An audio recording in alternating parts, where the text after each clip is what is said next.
বলছিল অপারেশন করতে। অপারেশন করতে কি হয়েছিল তোর? ওই হাড় বাড়ছে। এখন কি বোঝা যাচ্ছে? এখন তো অনেকটাই কম আছে।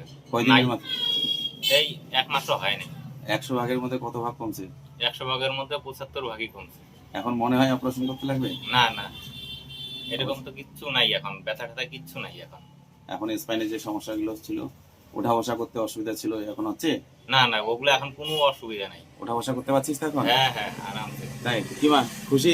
কি হাসি মা, হ্যাঁ খুশি? প্রথমে তো খুব দুঃখ ছিল মনের মধ্যে যে কাজটা করতে হবে না, ডাক্তার বলছিল অপারেশন করতে হবে। হ্যাঁ। তো তোমার এখানে এসে যাই হোক অনেক উপকার পাইছি। তাই 1 মাসও হ্যাঁ, হয়নি অনেক- তাতে? না 1 মাস হয় নাই, এখনো বাকি আছে কয়েকদিন। অনেক তাই? উপকার পাইছি, হ্যাঁ সত্যি অনেক উপকার আর এখন পাইছি। অপারেশন করতে লাগবে না মনে হয়? মনে হয় তো লাগবে না, যাই হোক আরো তো সময় আছে, ওষুধগুলো চালায় যাক, যদি অপারেশন না করা হয় তাহলে তো ভালোই। হ্যাঁ 3 মাস বলছিলাম, 1 মাসের আগেই 70% 5% 1 মাসও হয় নাই। 1 মাসও হয়নি না?